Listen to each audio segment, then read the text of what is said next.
records selectively. That is what that is what challenges me. The quagmire for me is I don't understand if you come and table a report. Obviously, there must be some subsequent actions. And I want to also, this is one matter that I really hope we can put to permanent closure, Mr. Speaker. When I was campaigning in 2013, in Mombasa, there were billboards put up. Don't vote the Baron, vote change. Mr. Speaker, let me begin with that report. Yes, I thought he tabled the report on a dossier that he was given, that was passed to him through the American embassy. What normally happens is that when you table or pass a dossier, it is investigated, I believe. It is worked on. So that happened. The late Honorable Saitoti, may the Almighty rest his soul in eternal peace, came back to Parliament with a report. He came back to Parliament and tabled a report of investigation and the outcome. And it was a multi-agency, almost international investigation that clearly stated, and I'm going to only speak for myself, that no iota of evidence was found against me. Mr. Speaker, let me put it this way. I'm not a fool. I come from a family that is blessed with businesses.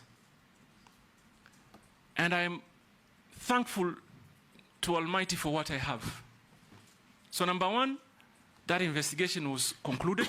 Number two, Honorable Emasi, first term as governor, I was the greatest critic of the Jubilee administration. Had lots of personal altercation. They came after me in businesses, in many fronts. Don't you think for a minute, if I was involved in any illegal activity, I would have survived that regime? They would quickly have used it to, like they say, I remember, I'm sorry, Mr. Speaker, just indulge me a minute. I remember at that time, the president came to Mombasa and said, "Tutamalizana na huyu." They would have used it. So please, Kenyans, I want to assure you here today that I do clean business. Visible, that can be audited, can be seen, physical, and therefore, please, Mr. Speaker, if anybody talks about a report that was tabled on the dossier, also talk about the report that came after that, that cleared us. And I am particularly interested because first point on for me to call and try and interest investors to come, I am planning to go to the United States. They are known for big investments in mining, and it is my plan to go and engage them, interest companies from the United States. The same Americans gave you a visa to accompany me as foreign minister to the US. Exactly, Mr. Speaker, just after that. In fact, just after the I went. Immediately after that. And I've been to America many times, and I intend to continue to go to America, because America really, Mr. Speaker, I think we're going to be looking that way to get investors to come and invest, particularly in the areas of mining. So, Mr. Speaker, that matter, again, I hope it comes to permanent closure. Because it's all like education, it comes up only when they are seeing an opportunity.